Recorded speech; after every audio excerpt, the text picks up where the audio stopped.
Coba, oke. Kaidah fikih, kaidah itu artinya pedoman fikih itu loh. Kaidah, manane kaidah sih sing asli apa itu pondasi. Makna daripada kaidah ini yang arti pedoman fikih. Diberi kaidah. Paham ini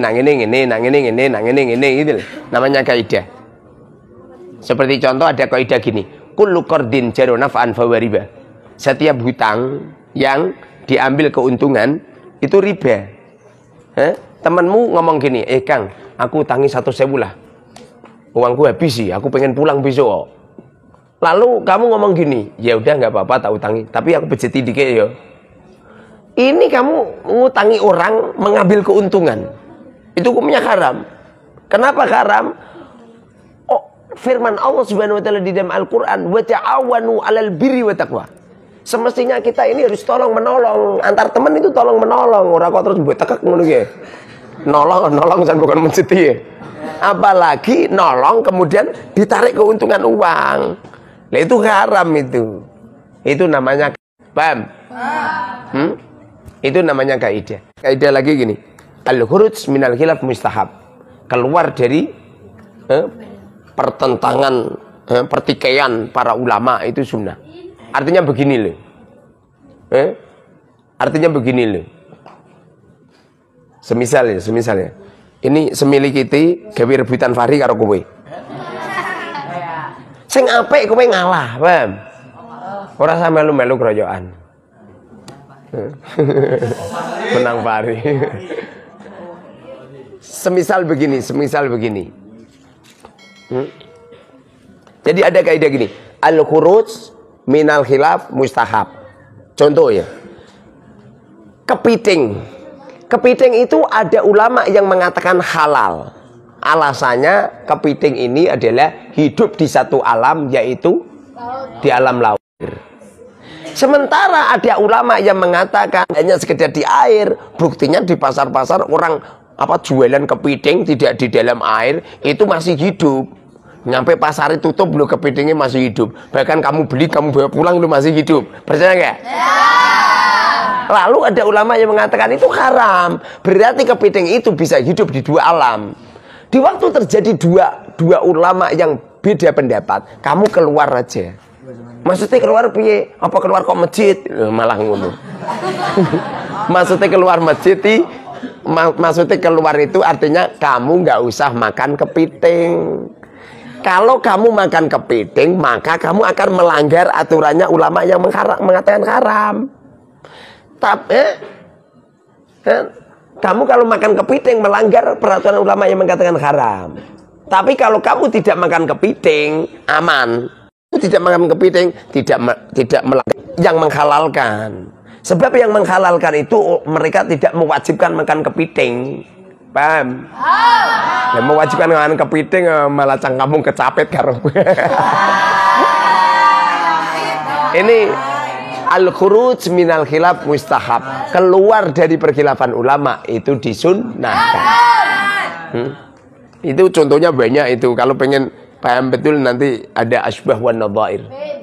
Cuma ini kitab lama ya. Apa itu biasanya kalau kitab-kitab lama ini ada revisi. Contohnya kayak itu ma'amu nih loh. Ma'amu tapean, bentingan. Ini kan manusia lama kan. Perlu ada yang direvisi kan. Lewang kerudungnya. Saya itu lihat istri saya, foto-fotonya istri saya dulu di waktu mondok. Saya lihat foto di pondok. Ngono katokan cekak kok. Istri saya itu kan orang umum. Orang dulu sekolah SMP. Nah sekolah SMP pakai saya pendek. Kerubut lah mergo dadi bojoku. Lha kaya kowe gitu. Kowe ra dadi santriku paling ngelinya era kudungan. Kamu di sini lah mergo dadi santri. Itu kerudungnya orang-orang dulu itu kan gitu kan. Bahkan ada kerudung itu cuman semblifir disampaikan nggone kene. Ininya masih kelihatan zaman dulu. Artinya mereka kan ya seperti karya tulis seperti itu. Namanya karya tulisnya manusia. Kamu nggak usah benci. Kita berbicara tentang keilmuan harus legowo, nggak boleh terus gitu. Seneng aneh. Gitu. Jadi kaidah fikih itu pedoman fikih. Ada beberapa kaidah pedoman sehingga dengan pedoman-pedoman itu kamu nggak bingung. Seperti contoh ada pedoman al-umuru bimaqasidiyah. Semua perkara tergantung pada niatnya. Kamu kesini ngapain? Cari istri Ustaz. Lah, entukmu ya bojo-bojo tok. Nanti kalau sudah dapat istri paling boyong gitu. Tapi niatnya itu tidak cuma cari istri, masya Allah. Walaupun sudah punya istri suami, walaupun sudah punya suami masih tetap mondok. Contohnya seperti Mbak Ulil. Mbak Ulil kan Santi Al-Mubarok atau keblebasan nih. Paling dhisik pas mondok inti-intian nih. Pada akhirnya nikah terus meboyong saiki dilanjutke karo nopal. Namanya kaidah fikih. Paham kaidah fikih? Kalau fikih itu pengetahuan tentang itu namanya fikih. Sedangkan kaidah fikih itu pedoman fikih. Kalau usul fikih, usul itu manane dalil. Usul itu punjer gitu loh. Punjer fikih itu dari mana? Punjer fikih itu dari Al-Quran dan hadis. Ini namanya usul. Makna daripada usul itu sumber fikih. Sumber fikih. Usul fikih itu artinya sumber-sumber fikih. Sumber-sumber fikih itu ada 4. Al-Quran, hadis, ijma'. Ingat-ingat itu. Nanti kalau sudah jegur gampang nanti. Ini untuk sementara atau kamu nggak saya kenalkan kitab sementara. Yang penting kamu bisa konser dulu. Seperti Nawawi Syarah Blughut kan zaman orang tak kenalkan kitab. Kenapa nggak kenalkan kitab? Biar kenal kitabnya kiainya. Ini kok ida fikih kan gitu. Rata kenalkan kitab biar kenal karya tulisnya saya. Itu nanti kok ida fikihnya banyak orang mengikut dok. Lu kenapa nggak disodorkan semua? Tak sodorke kowe kabeh kowe ngeluh kowe dudung-dudung. Wah, gitu. Tapi kalau saya sodorkan sedikit nanti ditambah lagi ya, lama-lama jadi banyak. Apa itu? Jadi begini loh, orang memahami fikih kok tidak paham kaidah fikih dan usul fikih, gampang geblokan nih. Jadi apa itu semisal ada orang silat dulu set begini cara jotos cara menangkal dan lain sebagainya bahkan cara ngampleng gitu itu kan ada aturannya kan di mana letak organ tubuh manusia apabila dipukul langsung semaput kan ada tuh bahkan apabila dipegang mati dia ada itu mati kecuali miliknya lelaki kalau dipegang langsung hidup.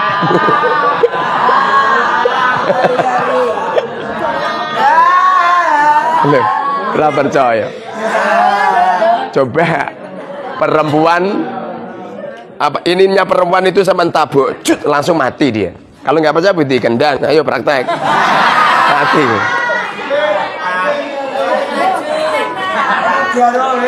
Mati. Tapi kalau barangnya wong lanang ya malah urip. Artinya kan ada trik-trik gitu loh. Saya sama temen dulu kan saya pernah belajar ilmu bela diri. Guru saya namanya nggak usah tak sebut namanya lah. Suatu ketika guru saya ini baru pengen ke toilet. Kebetulan toiletnya jauh. Saya sama temen di belakangnya nyerang sampai Masya Allah gini toh langsung kutubek gitu jujurnya aku dulu nyerang jadi yang nyerang temanku langsung kutubek gitu loh luar biasa jadi diserang dari padahal orangnya berjalan loh diserang dari belakang tolong kutubek langsung jatuh gitu. Ini namanya dia punya kaidah barang siapa yang berbicara tentang fikih lalu dia tidak menguasai kaidah fikih dan usul fikih pasti mudah patahannya itu. Mudah itu. Konon cerita, ulama ahli kaidah fikih, ulama ahli usul fikih, beliau adalah Imam Abi Hanifah. Imam Abi Hanifah ini saking cerdiasnya untuk mengumpulkan kaidah-kaidah fikih, nyampe pikiran-pikiran Imam Abi Hanifah saat sekarang toh sangat terkenal dan sangat digunakan. Imam Abi Hanifah mengatakan perempuan itu tuh memperlihatkan wajah, memperlihatkan telapak tangan dan kaki itu nggak apa-apa. Dalam mazhab Syafi'i haram loh. Mbak kakinya doketo haram nih. Makanya Indonesia ini tuh mazhabnya Syafi'i tapi rasanya rasa Hanafi.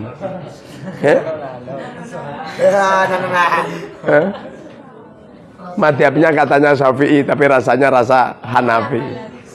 Kalau cara aku rasanya rasa nano-nano. Bagaimana tidak coba? Di Indonesia ini pernikahan harus dicatat negara loh. Apa kita nggak tahu? Hukum kewajiban untuk mencatat pernikahan lewat negara itu Syiah itu. Itu Syiah itu. Coba sampai nikah coba. Sama nikah walaupun ada wali ayahmu tidak diakui sama pemerintah. Berhubung tidak diakui oleh pemerintah, maka sesungguhnya pemerintah melaksanakan pernikahan itu ala tradisi Syiah. Orang mung itu tok. Tidak cuma itu saja. Kita orang ini tuh sampeyan lho nak mangan grasak senengane sak tai-taine. Nek cah kuwi nak tuku pindang itu tuh malah taine dibentingi ya. Kenapa dibentingi? Gen ra ilang taine. Orang godok pindang, paham pindang ya? Nah, itulah iwak-iwak itu ibu-ibu yang idir iwak itu kan udah dibentingi pakai kertas kan? Tapi kan dalam rangka taine genda hilang. Iku kalau digodok itu kelepek taine menyebar kabeh. Wi secara hukum fikih itu toh najis itu. Menurut mazhab Syafi'i, bila mana ada ikan kok besarnya lebih dari 2 jari. Lebih dari 2 jari berarti 3 jari. Itu hukumnya sudah besar dan kotorannya wajib dibuang. Kecuali kalau iwake sak teri-teri. Teri terusan apa itu? Teri terus apa itu? Udang kan paling segini itu. Itu dipangan sak tai-taine enak gitu. Enak. Sopo sing mencati udang lu sopo juga. Kowe mencati udang terus mbok guweki apa? Sungute taine mbok pangan kabeh enake pol. Nek mangan apa itu? Makan kerang itu. Mangan kerang dikeremus sak tai-taine. Jarine wah sedep. Lah ini itu. Ini kalau kita ini nggak paham kaidah fikih dan usul fikih, mudah geblokane. Makanya kita ini harus tahu kaidah-kaidahnya, tahu pedoman-pedomannya dan tahu usul fikih, sumber-sumber apa itu dalil-dalil itu harus ngerti semua. Kira-kira ini seumpamanya ada orang mengatakan bahwa hukum pacaran itu halal apa haram, kemudian disodorkan sebuah dalil, wala taqrabuz zina innahu fahisah wa sa'a sabila. Wala taqrabuz zina, wala taqrabu, jangan kau dekati zina. Mendekat zina itulah haram. Bagaimana dengan zina? Ada orang ngomong gini, yang gak haram itu dekati zina. Kalau zina ya gak apa-apa.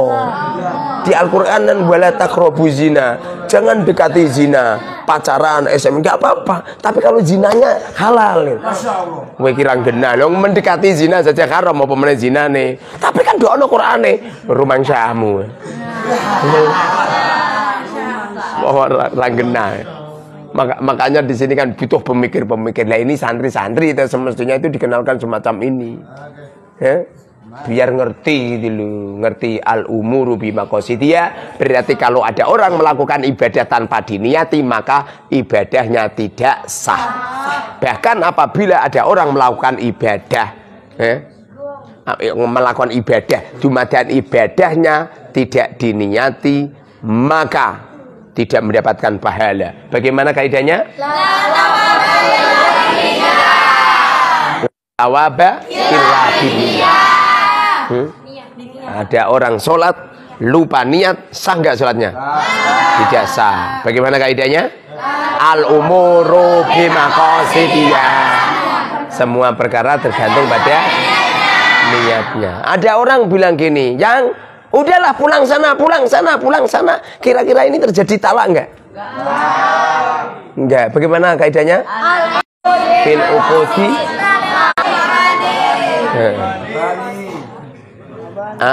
Al ibratu fil uqudi fil maqasidi wal ma'ani lalil al-fadi wal mabani. Jadi tidak hanya sekedar anunya saja, tidak, tapi harus maknanya jelas. Kamu itu menyuruh pulang istrimu itu dalam rangka apa? Ya pulang itu ibahnya itu dikoli biar pulang, ya gak apa-apa. Tapi kalau pulang niatnya adalah niat untuk mentalak, maka jadi talak. Ini namanya talak. Ini namanya talak kinayah. Dan ini memang harus pengalaman nih.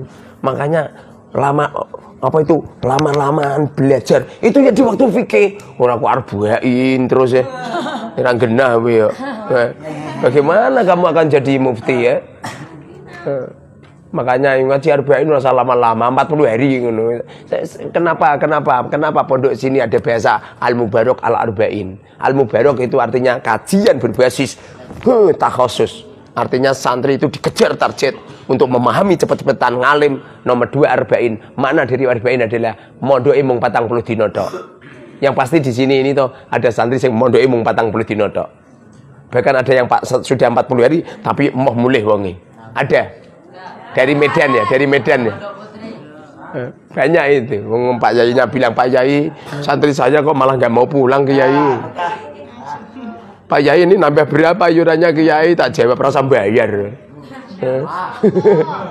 Ala podo wae, santri bayar podo wae, podo sugih. Jadi apa? Usahakan. Ini nanti toh sedikit gitu. Kalau perlu nanti apa itu ada video-video saya menerangkan biar kamu pahami itu. Ini nanti kalau kamu sudah seperti ini, wah, akan ada qadil qudot, akan ada hakim di atas para hakim, akan ada santri-santri pemegang ilmu fikih yang saat ini rata-rata itu santri itu mengunung-unung terima adalah apal alfiyah ya. Setelah hafal alfiyah itu ditanya tentang hukum-hukum syariat bingung ya. Dan ini kalau bisa jangan. Dan kalau bisa hadirkan pakar-pakar kaidah fikih, hadirkan pakar-pakar usul fikih. Masih muda sudah hafal semua. Sedikit demi sedikit gitu. Kemasalan amusara belum santai. Tapi yo arba'in tetap ngaji terus sebab ini kajian pokok. Kalau nggak diji bahaya iso menceleng ya. Bisa menceleng iso dikalahno karo kaidah fikih itu. Semoga saja manfaat barokah, amin ya rabbal alamin. Paham ya? Besok pagi matikan Kang.